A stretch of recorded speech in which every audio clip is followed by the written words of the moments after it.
di numerasinya. Makanya saya mencoba memasukkan judul ini. Kalau dibilang udah butuh bantuan karena saya hanya wawancara dan observasi dan tidak ada tindakan lainnya. Cuma mau tahu kenapa sih peserta didik ini mengalami kesulitan dalam menyelesaikan masalah, terutama menyelesaikan soal numerasi kayak gitu, Bapak. Ada yang mau ditanya lagi, Pak? Oke, terima kasih. Satu orang lagi dari ibu-ibu ya. Ibu, oke, Lisa Apriani, silakan. Ini tidak sedang menyetir kan? Iya. Ada menyetir di samping kan? Iya, Oke, silakan, Lisa. Oke.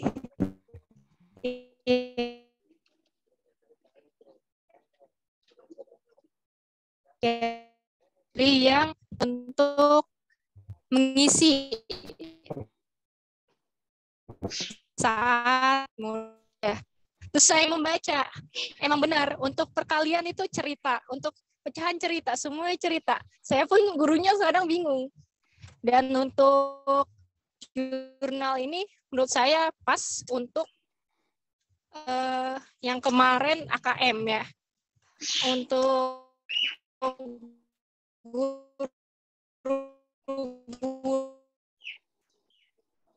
ya kalau menurut kita petugasnya mungkin ya soal iya apa yang pertama dari jurnalnya sesuai dengan fakta ya Bu, karena saya juga guru yang membantu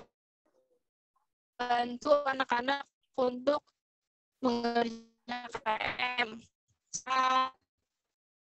latihan. Dan saya juga agak sulit untuk menjawabnya. Ini. Apakah hanya saya yang mendengar suaranya Bu Lisa ini putus-putus ya, Bapak Ibu? Ada yang lain juga? Ya, memang putus-putus, Pak. Oke, karena mungkin sedang di jalan ya. Kalau begitu kita switch saja ya. Tidak apa-apa ya, Bu Lisa. Nanti kalau misalnya sudah sampai, kita berikan kesempatan. Iya, Pak. Ya, oke. Bu Rizka Fauziah, kalau gitu silakan, Bu Rizka. Baik, Pak. Terima kasih kesempatannya. Bu Afifah, saya izin untuk memberikan masukan ya, Bu. Saya sebenarnya masih sempat karena ketinggalan 2 kali pertemuan ya, Pak Sofian. Saya terakhir itu sampai membuat abstrak dan lain-lain. Di sini Pak, saya sebenarnya agak miskonsepsi juga Pak. Pada saat saya menanyakan tugas, saya kan menanyakan hanya membuat rancangan artikel gitu ya Pak. Nah di sini pada saat saya membuat artikel itu hanya 2 variabel. Nah di sini mengharuskan 2 variabel atau 3 variabel itu yang saya kemarin agak bingung Pak. Nah di sini saya melihat untuk Pak Bu Afifah sudah mewakili saya juga. Saya juga sempat menemukan permasalahan ini di anak-anak kelas 5 pada saat mengerjakan soal numerisasi ini. Karena kebanyakan soalnya itu berbentuknya panjang dan juga lumayan hot gitu. Jadi benar-benar higher order thinking untuk anak-anak gitu. Jadi ini sudah cukup mewakili permasalahan di sekolah saya juga. Terima kasih Bu Afifah. Sama-sama Ibu. Oke, terima kasih Bu Rizka. Silakan ada tanggapannya Bu Afifah.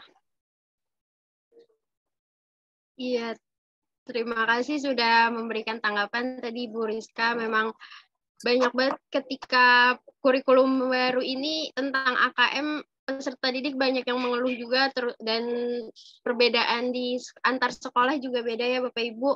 Karena di kelas 4 yang ini sekolah A dan di kelas 5 itu di sekolah B, di mana di kelas 4 ini yang di sekolah A ini memang tidak terjadwal dan tidak terstruktur dalam pembelajaran AKM. Tapi peserta didik dikasih buku KKM, jadi peserta didik bingung ini untuk apa, ini bagaimana mengerjakannya, tidak diberikan arahan.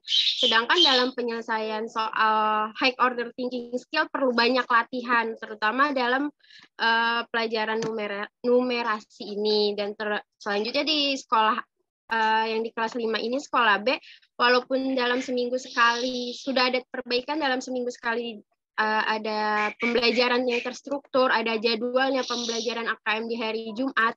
Tapi memang di bimbingan belajar saya tetap saya ulang-ulang dan memang terdapat perbedaan di mana yang sekolah A yang tidak diajarkan sama sekali, hanya diberikan buku, dan di sekolah B yang gurunya itu memang mengajarkan. Seperti itu, Bapak Ibu. Oke, terima kasih banyak Bu Afifah. Mari kita beri tepuk tangan Bapak dan Ibu Guru untuk Bu Afifah yang sudah share filenya. Dan sekarang gantian giliran saya ya, Bu Afifah. Mari kita lihat ya.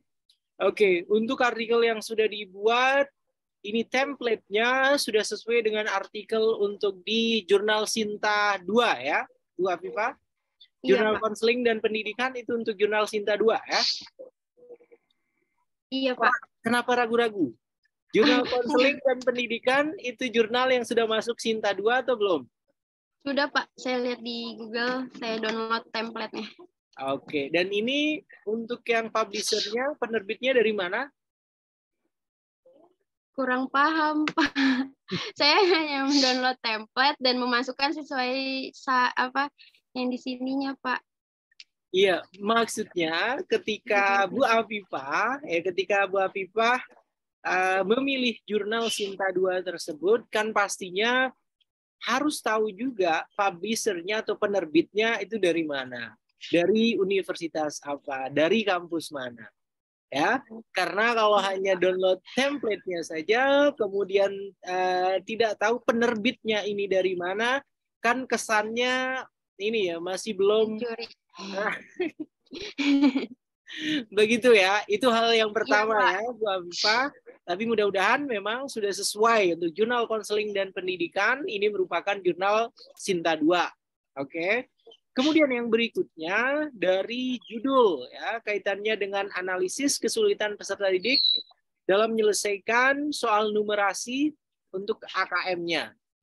Ya, karena Bu Afifah ini belum mengajar di sekolah, jadi masih mengajar di bimbingan ya.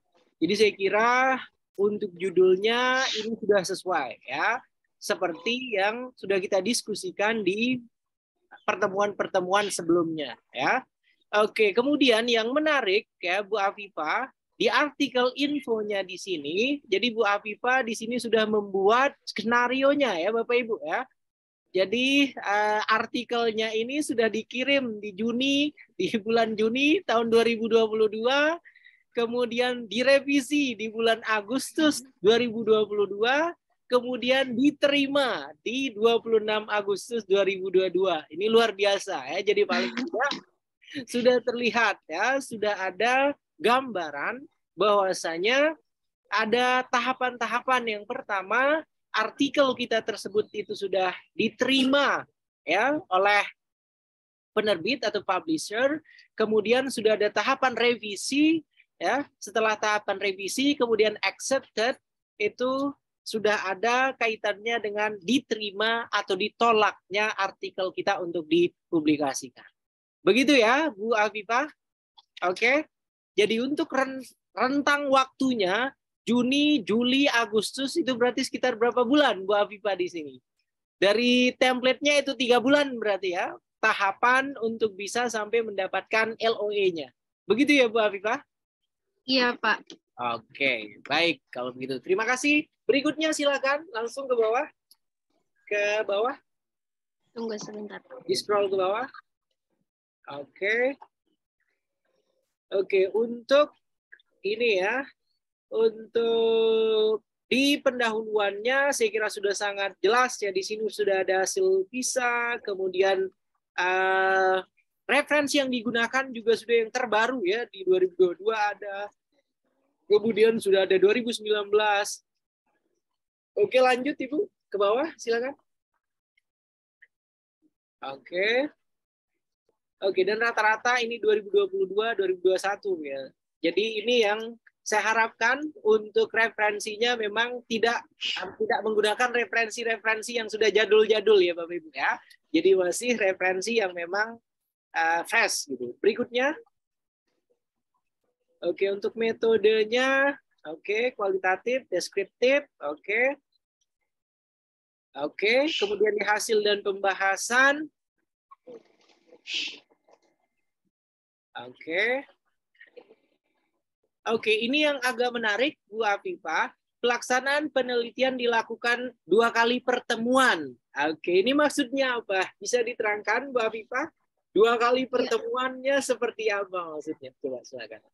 Iya Pak, jadi di pertemuan pertama itu saya observasi dulu Pak. Saya mau tahu ini peserta didik tuh sebenarnya mau membulatkan lagi, benar nggak sih sebenarnya peserta didik itu kesulitan atau enggak dalam numerasi, menyelesaikan tugas numerasi. Jadi saya coba mereka membawa buku numerasinya ke les saya, selanjutnya coba mereka untuk mengerjakan dan lainnya. Saya mau melihat kesulitannya. Selanjutnya ya membutuhkan waktu beberapa 15 menit sampai 30 menit karena mereka juga memiliki tugas yang lain ya Pak. Nah, selanjutnya di pertemuan kedua saya wawancara namun secara individu-individu.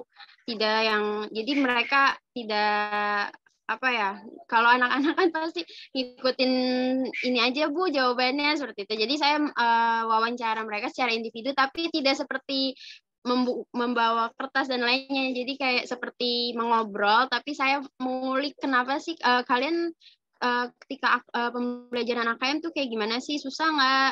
Terutama kalau mereka kan bingung ya Bapak Ibu untuk numerasi itu gimana. Jadi saya langsung matematikanya susah nggak sih di AKM kayak gitu.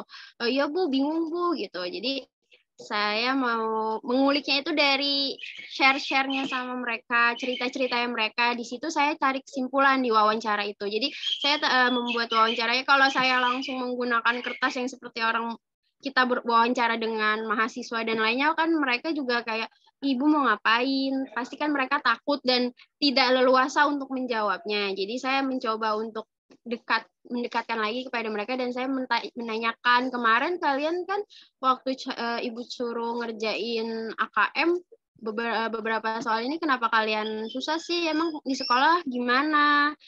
Iya Bu, di sekolah cuman disuruh ini, bu gurunya nggak ngajarin, misalkan yang di kelas 4, tapi yang di kelas 5 diajarin Bu, tapi saya masih bingung yang ini. Jadi kayak gitu Pak. Jadi hasilnya itu mengapa saya mengambil 2 kali pertemuan untuk observasi dan wawancara. Seperti itu Pak.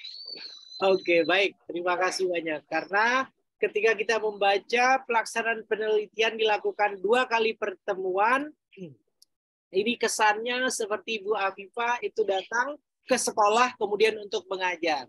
Jadi yang 2 kali ini sebenarnya 2 kali tahapan pengumpulan data penelitian.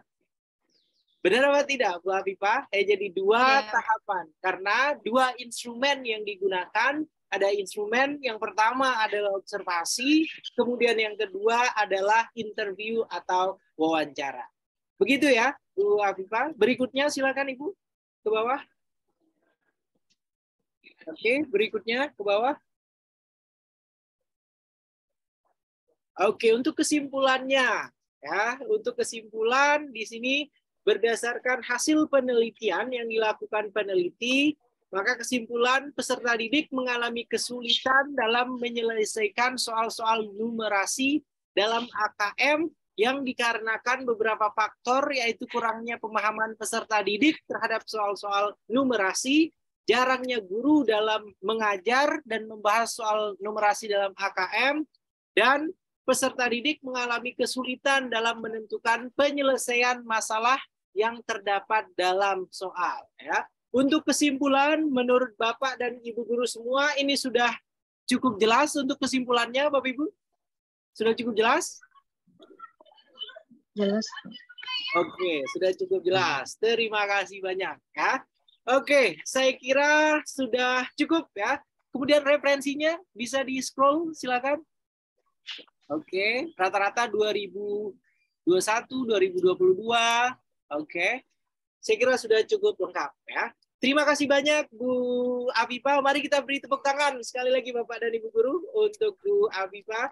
Dan mudah-mudahan artikel ini nanti memang bisa untuk diterbitkan ya di jurnal Sinta 2. Gitu. Silakan bisa stop share screen Bu Afifah. Terima kasih. Oke, ya Pak. Sudah. Oke, karena sudah ada perwakilan dari yang perempuan, sekarang mohon izin Pak Hidayat perwakilan dari yang laki-laki. Silakan, Pak Hidayat.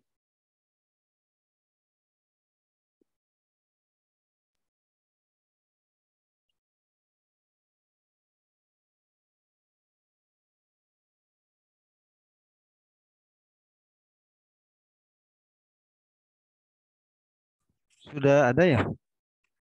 Sudah terlihat, silakan Pak Hidayat. Ya, bismillahirrahmanirrahim. Assalamualaikum warahmatullahi wabarakatuh. Waalaikumsalam.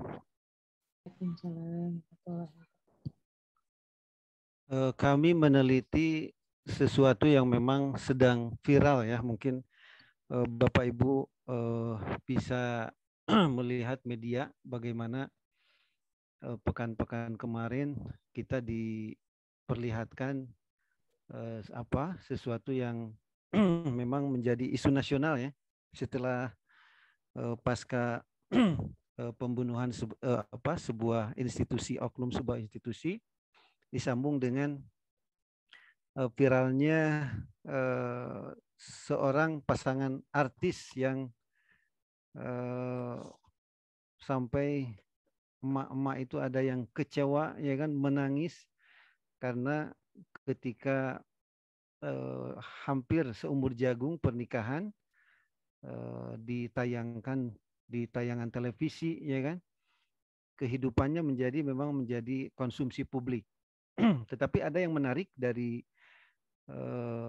kejadian itu yang kami ingin meneliti ya kan, kenapa bisa terjadi seperti itu. Maka muncullah dari kejadian viral itu judul yang memang untuk memenuhi tugas Pak dosen.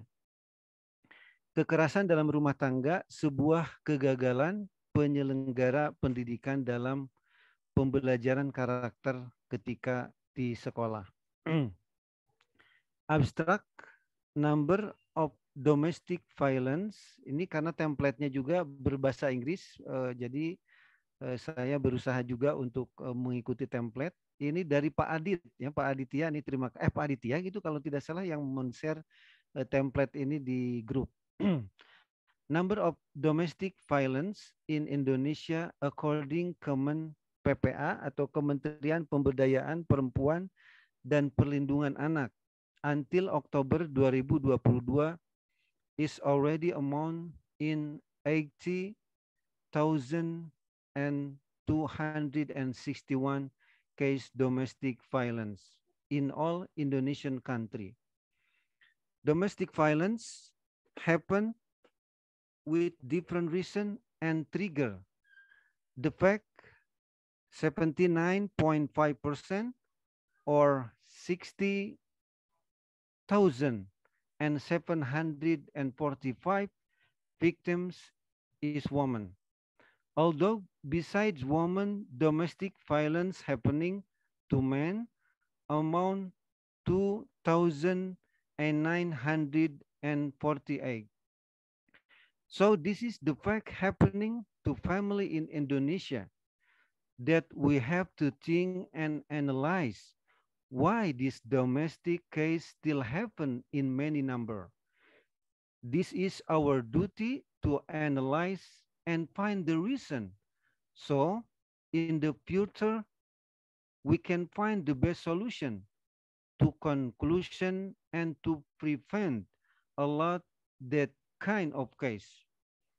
We must find the root of the problem, not only find the solution to healing the patient of domestic violence, but all this domestic violence case happen because the same problem in every level educational institution.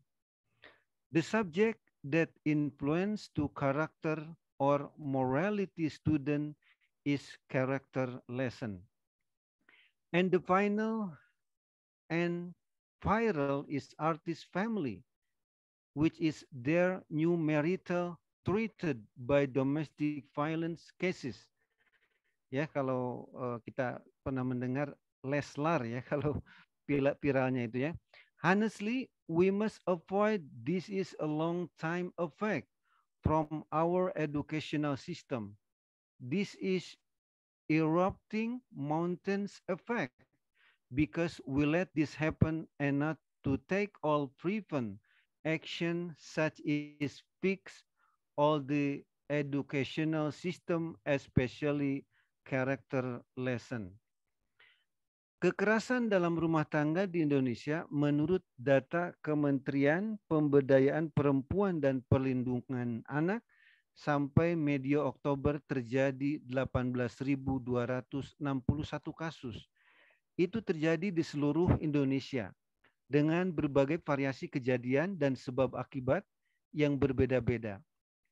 Fakta yang terjadi adalah 79,5% atau sejumlah 16.745 korban adalah perempuan dan sebanyak 2.948 terjadi pada kaum pria juga. Inilah sebuah kenyataan yang seharusnya membuat kita tersadarkan. Ada apa dengan semua ini? Kasus kekerasan dalam rumah tangga masih banyak terjadi di negeri kita.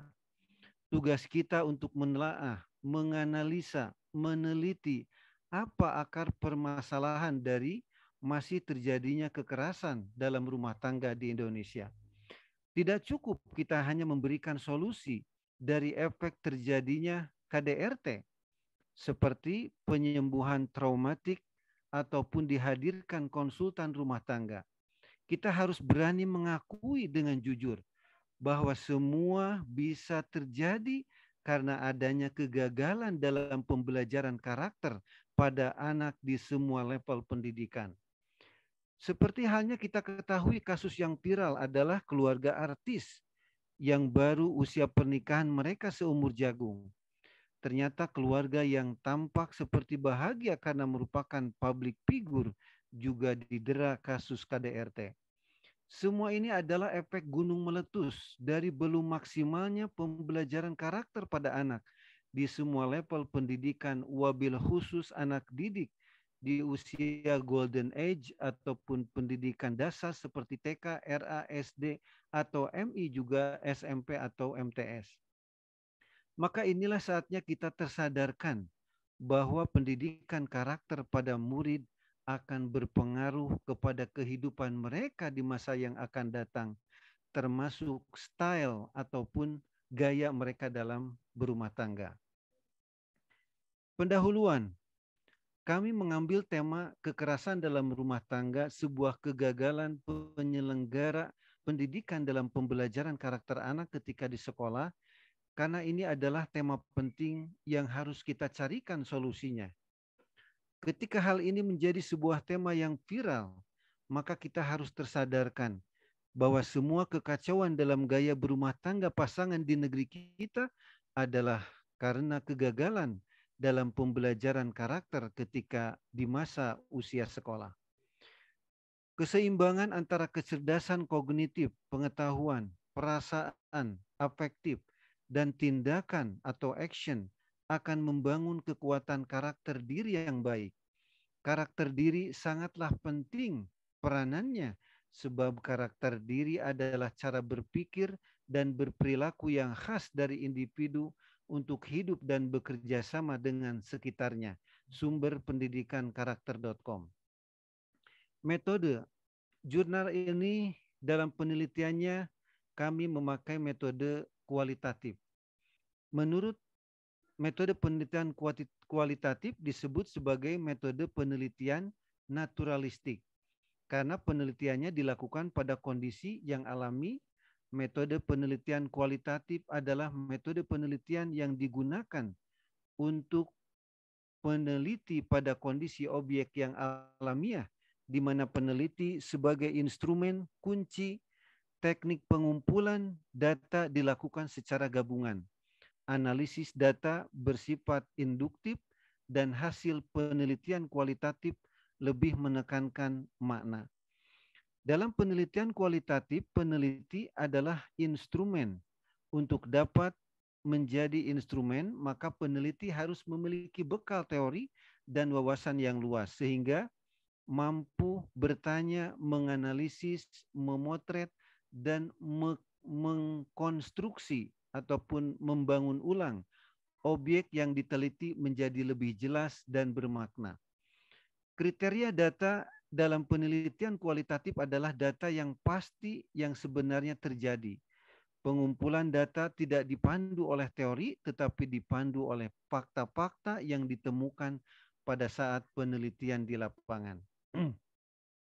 Hasilnya, setelah kami melakukan penelitian dengan memakai metode kualitatif, dengan memakai teknik pengumpulan data secara observasi berperan serta ataupun participant observation yang bermakna bahwa peneliti pun termasuk di dalamnya, dan sekaligus observasi non-participant. Sutrisno Hadi 1986 mengemukakan bahwa observasi merupakan suatu proses yang kompleks, suatu proses yang tersusun dari pelbagai proses biologis dan psikologis. Dua di antara yang terpenting adalah proses pengamatan dan ingatan. Sugiono 2021 halaman 203.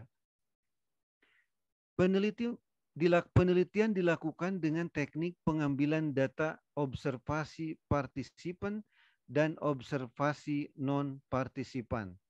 Penelitian dilakukan terhadap 10 keluarga dari pihak penulis jurnal penelitian ini, baik keluarga sendiri, tadi disebut observasi partisipan, dan keluarga sekeliling ataupun observasi non-partisipan. Penelitian dengan memunculkan nilai apakah keluarga pasangan itu, yang pertama yang ditanyakan adalah cukup ketika di sekolah mendapatkan pendidikan karakter. Juga yang kedua ditanyakan adalah apakah cara metode penyampaian pembelajaran karakter di sekolah cukup memuaskan, artinya terserap oleh sang anak ketika dulu sekolah. Karena menurut peneliti, menurut kami penulis, semua orang memiliki ilmu ya, tetapi tidak semua orang memiliki metode terbaik sesuai dengan gaya belajar anak dan lain sebagainya. Nah, ini tabel hasil observasi. Kita samarkan keluarganya, yaitu keluarga A, B, C, D, E, F, G, H, I, J sampai 10 yang kami teliti. Nah, ternyata dari penelitian,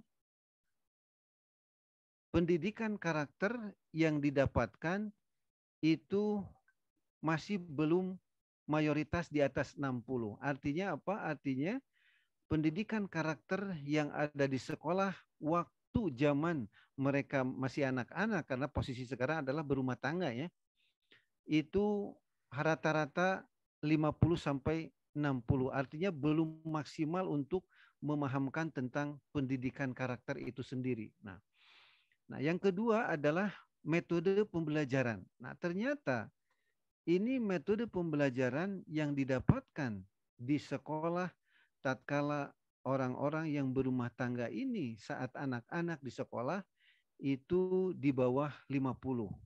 Artinya memang daya penyerapannya ataupun mungkin juga bisa jadi keteladanan juga yang kurang dan lain sebagainya itu masih ada di bawah 50. Nah, pembahasan dari hasil penelitian dengan metode kualitatif dan teknik pengambilan data observasi partisipan dan non-partisipan, maka terlihat jelas bahwa dari 10 keluarga pasangan yang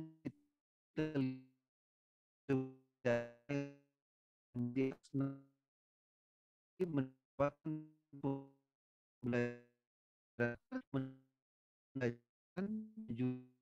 penyampaian pelajarannya. Mungkin ini juga Bapak Ibu, karena di kecamatan saya tidak ada sekolah Muhammadiyah ya, sehingga mungkin pembelajaran karakternya belum semaksimal di Muhammadiyah.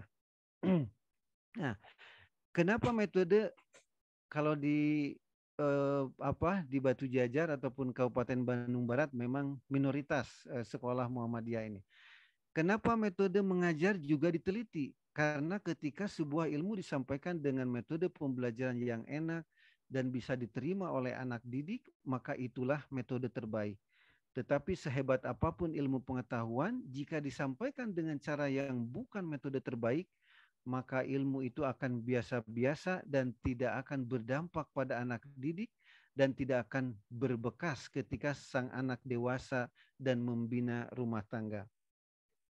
Kesimpulan menurut kami, berdasarkan hasil penelitian kami, maka kami menyimpulkan bahwa kekerasan dalam rumah tangga terjadi pada pasangan keluarga yang dulu tatkala menjadi murid di sebuah sekolah, satu, tidak mendapatkan pembelajaran karakter yang optimal atau hanya ala kadarnya.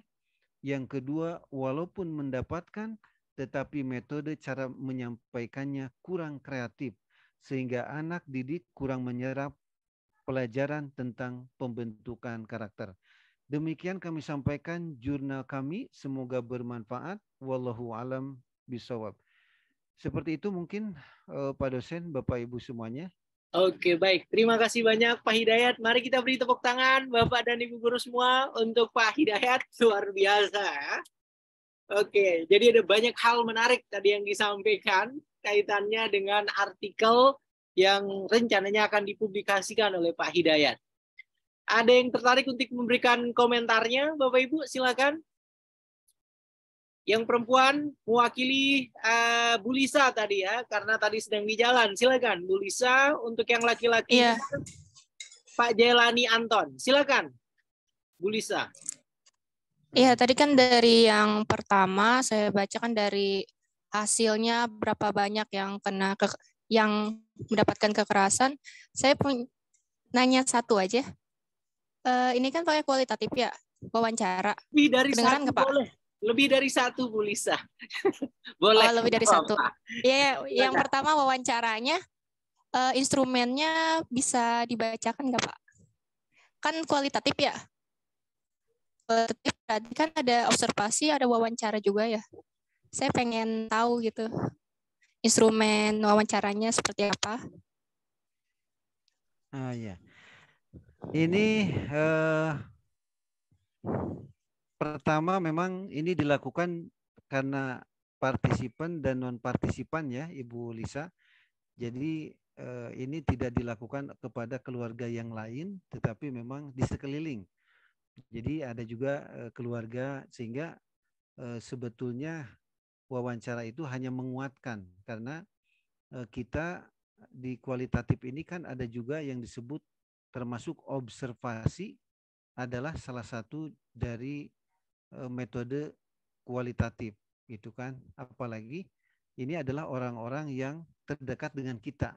Seperti itu mungkin kalau boleh saya menjelaskan. Seperti itu Bu Lisa. Nah, ya terusnya yang masih ngeganjel itu untuk hasil observasinya kan tadi ada kriterianya ya, 60, 100 gitu. Yeah. Itu dari apa aja kriterianya? Kan kadang ada kriteria 50 sampai ini, apakah 10 sampai 20, apakah gitu maksudnya? Kriterianya dan apa contohnya? Contohnya ini kan yang ditanyakan adalah mendapatkan pembelajaran tentang pembelajaran karakter di sekolah waktu mereka usia sekolah. Nah itu yang ditanyakan sebetulnya. Nah yang ditanyakan ternyata memang pembelajaran karakter di sekolahnya itu tidak maksimal, dalam artian belum memenuhi kecukupan jam pembelajaran ideal untuk memahamkan pembelajaran karakter itu sendiri. Sehingga sebetulnya kesimpulannya memang ini harus ditambah dengan jam pembelajaran karakter yang ditambah, ataupun mungkin tidak adanya kesatuan seperti yang kita pahami ada di kita ya, di Al-Islam Kemuhammadiyahan ya, yang kemarin saya juga dapat dari siapa Bu Tintin ataupun yang presentasi di pembelajaran karakter gitu. Sehingga mungkin sekolah-sekolah yang saya observasi ini rumah tangganya dulunya itu di sekolah-sekolah yang memang tidak terintegrasi ya kan, karena saya dengar kemarin dari presentasi beberapa di pembelajaran karakter, bagaimana semua pembelajaran itu harus sesuai dengan al-Islam kemuhammadiyahan ya, yaitu memperkuat tauhid. Nah, mungkin sekolah yang mereka dapatkan dulu itu belum sejauh itu gitu. Jadi memang observasi ini juga saya tidak begitu mendalam sampai dalam ke sekolahnya gitu. Seperti itu mungkin Bu. Jadi sekolahnya juga tidak saya datangi sebentar, tapi dari orang-orang yang saya observasi ini. Seperti itu mungkin Bu. Mohon maaf jika belum puas. Iya, nggak apa-apa Pak. Terima kasih atas penjelasannya. Maaf. Oke, terima kasih banyak Bu Lisa. Berikutnya silakan Pak Jelani. Baik, bismillahirrahmanirrahim. Assalamualaikum warahmatullahi wabarakatuh. Waalaikumsalam warahmatullahi wabarakatuh. Ya, izin ya, saya lebih ke menanggapi sih Pak. Nanti mohon kalau tanggapan saya keliru, mohon dikoreksi. Saya mulai dari bagian abstrak yang saya pelajari itu pada bagian abstrak, selain dijelaskan sedikitnya tentang latar belakang ya, itu juga seharusnya ada penjelasan mengenai metode penelitian ini. Misalnya metode penelitian ini metode kualitatif deskriptif gitu misalnya, dengan menggunakan teknik pengumpulan data, wawancara, observasi, dokumentasi, misalnya seperti itu. Kemudian juga ada hasil penelitiannya juga dibahas sedikit gitu kan, kalau yang saya waktu itu pelajari dari Pak Sofian gitu di awal-awal pertemuan ya.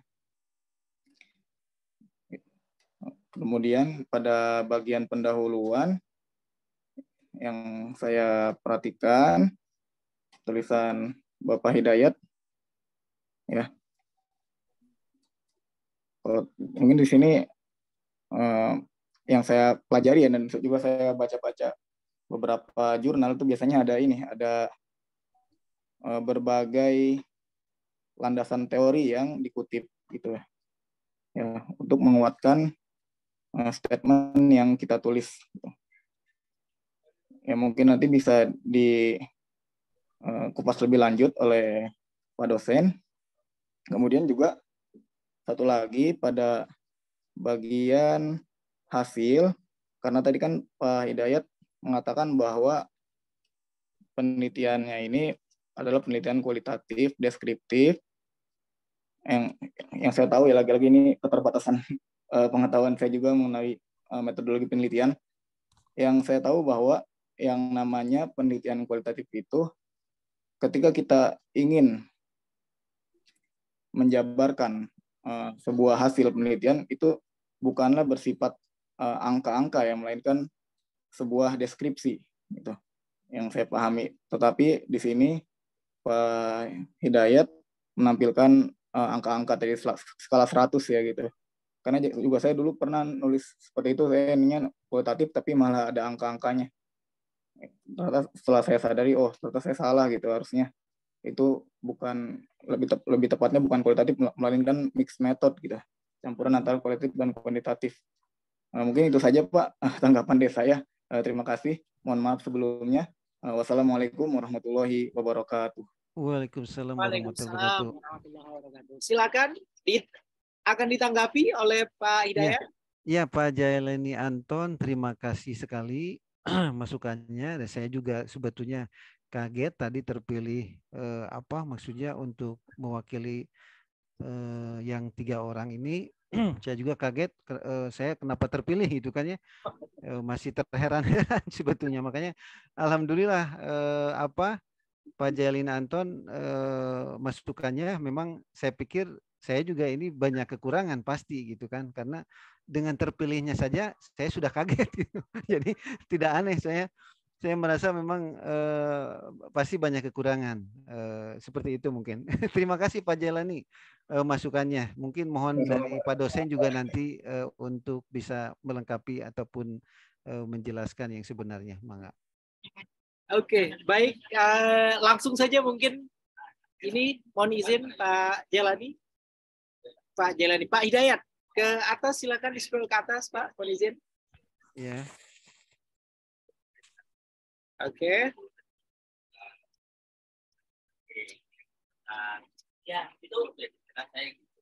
Paling atas, mohon izin dari judul, Bapak. Dari judul. Oh, dari judul. Punten. Ya. Ya, ya. Oke. Oke, kita mulai lihat dari judulnya ya. Jadi yang pertama, judul yang diangkat oleh Pak Hidayat ini adalah kekerasan dalam rumah tangga, sebuah kegagalan penyelenggara pendidikan dalam pembelajaran karakter ketika di sekolah. Kenapa Pak Dayat terpilih? Ya. Jadi dari judul yang dibuat oleh Pak Hidayat di sini, lingkupnya itu luar biasa. Ya. Jadi berbicaranya sudah langsung kaitannya dengan kekerasan dalam rumah tangga. Bukan salah, tidak salah. Tapi kaitannya harusnya fokus untuk artikel yang nantinya akan dipublikasikan oleh Pak Hidayat, itu kaitannya dengan pendidikan dasar. Ya, tadi disebutkan ada banyak sekali tadi. Tidak hanya untuk di sekolah dasar, akan tetapi juga ada TK, ada Rodotul Atfal, kemudian ada SMP, ada MTS, itu masuk semua jadinya Pak. Jadi skupnya itu luar biasa luas. Ya, jadi yang kita harapkan, sekali lagi mohon izin Pak Hidayat, yang kita harapkan kaitannya dengan penelitian-penelitian yang settingnya atau tempat melakukan penelitiannya itu adalah di sekolah dasar. Ya, kenapa di sekolah dasar? Karena Bapak dan Ibu guru semua di sini background-nya adalah merupakan guru-guru di sekolah dasar. Ya, jadi kita tidak apa-apa ketika melihat ada suatu fenomena, ya, fenomena kaitannya misalnya dengan public figure tadi yang disebutkan oleh Pak Hidayat. Tidak apa-apa, itu kita masukkan sebagai referensi kita, kemudian kita kaitkan. Ya, kita kaitkan dengan pembelajaran yang ada di tingkat sekolah dasar saja. Sekali lagi begitu ya Pak Hidayat. Di settingnya, harapannya itu adalah di tingkat sekolah dasar. Maka ketika kita nanti akan mengirim artikel ini, fokusnya adalah di pendidikan dasar, akan tetapi bahasannya itu ke sana kemari, ada TK, ada Rodotul Atfal, ada SMP, ada Sanawiyah, dan lain sebagainya. Itu menjadi gado-gado jadinya ya. Jadi campur-campur ya. Jadi masih belum sesuai dengan target ya, jurnal pendidikan dasar yang nantinya dituju. Itu poin pertama ya, mohon izin masukannya untuk ke Pak Hidayat. Kemudian masukan yang kedua, Pak Hidayat, kita saya kira sudah sangat detail ya waktu itu mendiskusikan kaitannya dengan poin-poin apa sajakah yang harus ada di dalam abstrak. Tadi Pak Jelani ya, Ustadz Jelani tadi juga sudah menyampaikan ya, di dalam abstrak itu paling tidak harus ada yang pertama itu kaitannya dengan tujuan kita untuk melakukan penelitian. Jadi kalau melihat dari abstrak yang dibuat oleh Pak Hidayat, ini dari kalimat pertama sampai terakhir isinya adalah mukaddimahnya saja. Ya, jadi pendahuluannya saja sepertinya yang dibuat. Ya, jadi masih belum ada tujuan penelitiannya apa, kemudian metode yang dipergunakan itu apa, instrumen pengumpulan datanya itu apa, kemudian juga hasilnya apa, dan kesimpulannya seperti apa. Mohon izin nanti dilengkapi ya Pak Hidayat. Oke Pak? Ya, Pak. Oke, ya, Pak. jadi itu. Kalau saya baca dari awal sampai akhir ini, sekali lagi ini merupakan pendahuluan ya. Pendahuluan ini bisa dimasukkan di bab 1 ya. Bisa dimasukkan pada artikel untuk poin pertama pendahuluan. Ini masuk semua. Begitu ya Pak Hidayat? Oke, kemudian lanjut berikutnya. Berikutnya mohon izin ke bawah. Oke, berikutnya untuk yang pendahuluan. Untuk yang pendahuluan, kita sepakat ketika kita membuat pendahuluan ada urgensi. Ya, kenapa kita melakukan penelitian? Pentingnya kita untuk melakukan penelitian tersebut itu seperti apa? Ya, jadi harus ada fakta yang kita kemukakan. Kemudian harus ada landasan teori yang mensupport, ya, yang mensupport hipotesis atau yang mensupport kaitannya dengan permasalahan yang akan kita angkat di dalam penelitian kita. Ya, jadi di pendahuluan yang sudah dibuat oleh Pak Hidayat ini masih kurang sekali, ya, referensinya, masih kurang sekali landasan teori yang dimasukkan. Ya, padahal akan sangat bagus sekali kalau misalnya di dalam pendahuluan ini ditambahkan beberapa pendapat dari para pakar. Kaitannya misalnya tadi tentang apa? Tentang dampak kekerasan pada pembelajaran di tingkat sekolah dasar. Misalnya kalau ingin tetap mengkaji tentang kekerasan tersebut tidak apa-apa. Settingnya saja yang diubah menjadi setting di pendidikan dasar. Begitu ya Pak Hidayat? Cukup jelas Bapak? Jelas, jelas Pak. Oke, berikutnya bisa di ini. Silakan ke bawah. Oke, untuk hasilnya, untuk metode kita lebih dahulu ya. Untuk metode, oke. Di dalam penelitian kualitatif itu ada banyak jenis penelitian kualitatif Pak Hidayat ya. Pak Hidayat sudah mengikuti perkuliahan metodologi penelitian ya. Jadi nanti silahkan didiskusikan dengan dosen medlitnya ya Pak Hidayat. Jadi di dalam penelitian kualitatif itu ada jenis-jenisnya. Apa sajakah jenis-jenis dalam penelitian kualitatif yang berusaha untuk digunakan dalam penelitian ini? Ya, jadi kalau hanya menjelaskan metode kualitatif, kemudian pengumpulan datanya dengan observasi dan wawancara itu masih belum menjelaskan metode rinci, ya, metode secara detail yang digunakan dalam penelitian ini.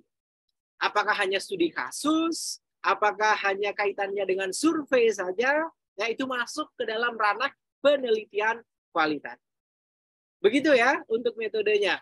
Kemudian untuk hasil juga Pak Hidayat, untuk hasil ya, untuk hasil karena Bapak membahas kaitannya dengan kekerasan ya, pengaruh kekerasan dalam rumah tangga kemudian dikaitkan dengan pembelajaran di sekolah dasar, maka poin-poin yang harus ada tentunya faktor-faktor apa saja Kak? Ya, faktor-faktor apa sajakah yang muncul dari hasil kajian yang dilakukan oleh Pak Hidayat? Apa sajakah ketika misalnya siswa-siswi sekolah dasar itu lahir, ya, kemudian sekolah, kemudian keluarganya itu tidak harmonis, ya, sering bertengkar dan lain sebagainya, sering ada kekerasan di lingkungan keluarganya, apakah berpengaruh pada minat mereka ketika belajar? Apakah berpengaruh pada kemampuan mereka untuk memahami ragam konsep yang diberikan ketika Pak Hidayat mengajar? Itu yang akan dianalisis sebagai hasil penelitian. Begitu ya Pak Hidayat? Oke Pak. Berikutnya kita ke kesimpulan Pak Hidayat. Mudah-mudahan bisa tergambar secara jelas ya Pak yang kita maksudkan tadi. Kita ke kesimpulan. Oke, sebentar. Sebelum ke kesimpulan, di sini tadi Pak Jalani mengatakan, oke, hasil observasi, kemudian hasil interview, ya. Sekali lagi untuk yang kualitatif itu kecenderungan, ya, menggunakan ragam kata-kata, ragam kalimat dari hasil, ya, penelitian yang kita lakukan, bukan berupa angka-angka, ya. Jadi kalau misalnya ada kombinasi antara data-data berupa kata-kata dan angka, biasanya penelitian tersebut merupakan penelitian campuran atau mixed method. Ya. Penelitian campuran itu ada paradigma penelitian kualitatif dan masuk juga paradigma penelitian kuantitatif. Jadinya semakin mendalam, gitu. Idealnya sebenarnya untuk yang penelitian mixed method atau penelitian campuran. Begitu ya Pak Hidayat. Berikutnya untuk di kesimpulan Pak. Oke, untuk di kesimpulan di sini hasil penelitian ini masih terlalu luas. Skupnya ini bisa se-Indonesia Raya ya. Karena kekerasan yang terjadi levelnya berjenjang tadi ya. Dari tingkat TK, Rulatul Atfal, kemudian dari Madrasah Ibtidaiyah, SD, ada madrasah sanawiyah, kemudian SMP, ya jadi jenjangnya menjadi gado-gado jadinya ya. Jadi tidak fokus pada setting yang terjadi di sekolah dasar atau di madrasah ibtidaiyah. Begitu ya Pak Hidayat. Oke, berikutnya untuk referensinya. Untuk daftar pustaka, oke, saya kira sudah cukup ini. Daftar pustaka yang kita masukkan di dalam artikel kita itu adalah daftar pustaka yang memang kita gunakan. Ya. Kemudian tadi saya lihat kalau tidak salah di atas ada daftar pustaka yang diambil dari tahun 1986. Ya, jadi sumber tersebut sudah 30 berapa tahun? 36 atau sudah 36 tahun ya. Jadi harapannya paling tidak di 2010 ke atas. Itu yang dipergunakan. Begitu ya Pak Hidayat untuk referensinya. Dan sekali lagi ini merupakan masukan. Mudah-mudahan tadi cukup jelas ya apa yang kita sudah coba analisis dari artikel yang dibuat oleh Pak Hidayat. Sehingga sistematikanya, kemudian penulisannya itu menjadi runtut, jelas. Begitu ya Pak Hidayat ya? Oke Pak? Siap Pak. Oke, ada komentar Pak Hidayat? Silakan Bapak. Ya, cukup Pak. Memang saya juga kaget terpilih itu kan. Tetapi ini apa ide dari sesuatu yang memang viral gitu kan. Mungkin saya juga sebetulnya ada yang tidak termasukkan, yaitu pola asuh orang tua. Tadi Pak dosen juga sudah menyebutkan mungkin orang tuanya juga ada yang melihat ketidakharmonisan ketika anak-anak, itu juga pola asuh orang tua juga memang berpengaruh. Tadi Pak dosen sudah menyebutkan. Terima kasih Pak. Baik, terima kasih banyak Pak Hidayat. Mari kita beri tangan Bapak dan Ibu guru semua untuk Pak Hidayat ya. Terima kasih. Dan waktu kita ternyata sudah habis Bapak Ibu. Bagaimana nih Bu? Siapa? Yang terakhir tadi ada Bu siapa tadi ya? Aku Pak. Nggak apa-apa Pak. Oh nggak apa-apa. Nggak usah saja berarti ya. Oke. Gitu. Untuk yang siapa? Untuk yang Bu Aisyah sepertinya gembira sekali ya karena tidak jadi. Oke, saya kira itu ya Bapak dan Ibu guru semua. Dan Bapak dan Ibu guru pasti menyadari kenapa pemilihannya sebenarnya 3 orang. Pemilihannya dari yang Bu Afifah, ya, karena background-nya beliau belum mengajar di tingkat sekolah dasar, mengajar di level bimbingan. Kemudian yang berikutnya Pak Hidayat, skup penelitiannya ini penelitian udah skupnya udah ini ya, jadi tidak lagi di setting sekolah dasar, tapi sudah menjangkau level-level lainnya ya. Itu menyebabkan Pak Hidayat terpilih ya. Kemudian kalau Bu Aisyah karena belum menjelaskan tidak usah kita jelaskan kenapa kok beliau terpilih ya pada hari ini. Itu saja saya kira Bapak dan Ibu guru semua, dan Bu Tintin belum sampai rumah juga ya, luar biasa sekali. Oke. Silakan, ada yang ingin ditanyakan Bapak dan Ibu guru semua sebelum kita akhiri sesi kita pada hari ini? Silakan. Pak, saya ingin bertanya, Pak. Siapa? Devi. Oke, silakan Devi. Untuk mahasiswa yang belum presentasi jurnal ini, apa masih boleh diperbaiki atau gimana, Pak? Oke. Untuk mahasiswa yang tidak melakukan presentasi, silahkan saya berikan opsi. Kalau sudah merasa yakin artikel yang dikumpulkan tersebut itu sudah sesuai, sudah merupakan usaha maksimal dari Bapak dan Ibu guru semua, maka tidak usah diperbaiki, tidak apa-apa. Akan tetapi kalau yang merasa, oh ini sepertinya masih ada hal yang harus diperbaiki, silahkan diperbaiki. Begitu ya Bapak dan Ibu guru semua? Gitu ya Devi? Yang lain ada lagi? Ustadz Alkoni? Tafadhol Ustadz. Ada yang mau ditanyakan?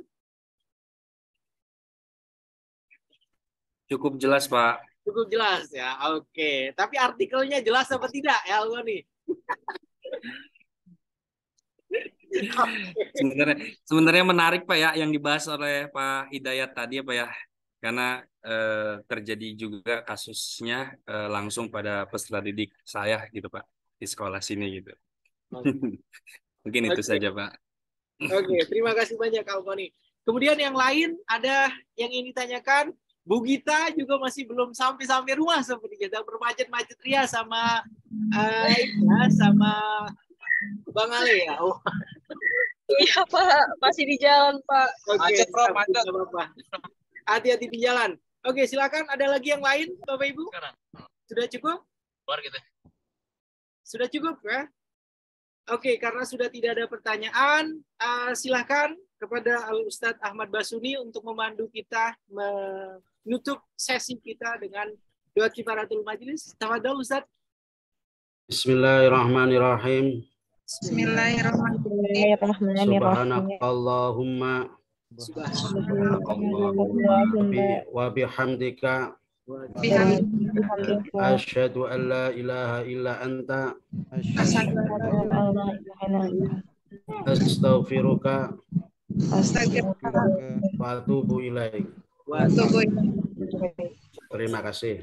Terima kasih banyak Ustadz Ahmad Basuni yang sudah memandu kita untuk membaca doa kifaratul majelis. Semoga pertemuan kita pada hari ini menjadi pertemuan yang masing-masing menjadi ibadah bagi kita semua, Bapak dan Ibu Guru. Mudah-mudahan dan harapannya setiap kali ada pertemuan, ya setiap kali sesi yang kita jalani bersama, mudah-mudahan akan apa Bapak dan Ibu Guru akan menambah wawasan kita, pengetahuan kita kaitannya dengan bagaimana membuat artikel kemudian mempublikasikan artikel ilmiah. Dan mohon maaf Bu Nur Aini bantalnya belum sempat digunakan ya, belum jadi tidur ya. Oke, saya kira cukup ya Bapak dan Ibu Guru semua. Dan minta tolong tersenyum semuanya untuk dokumentasi saya, Bapak Ibu. Boleh dibagikan senyum terbaiknya? Oke, 1, 2, 3. Oke, sekali lagi untuk slide yang kedua. 1, 2, 3. Oke. Dan Ikrimah ini tidak terlihat ya dari awal sampai akhir sepertinya. Dia sedang tidur, ketiduran, atau sedang apa, kita tidak tahu. Oke, saya kira cukup Bapak dan Ibu Guru semua. Dan mohon maaf kalau misalnya ada hal-hal yang kurang berkenan. Sampai jumpa di pertemuan minggu depan. Saya akhiri dengan Assalamualaikum warahmatullahi wabarakatuh. Terima kasih banyak Bapak Ibu. Mohon izin, Black. Terima kasih.